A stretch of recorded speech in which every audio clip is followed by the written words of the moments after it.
Bismillah Rahman Rahim. I am so humbled and honored to have been given this chance to speak on a very interesting exhibition arranged by FAKT Exhibitions Private Limited.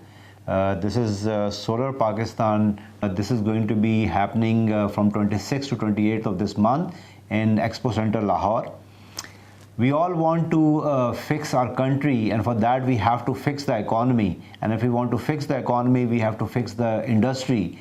And for that we have to bring down the cost of doing business. And the best way to do that is by injecting as much renewable energy, which is the cheapest, cleanest and greenest energy possible.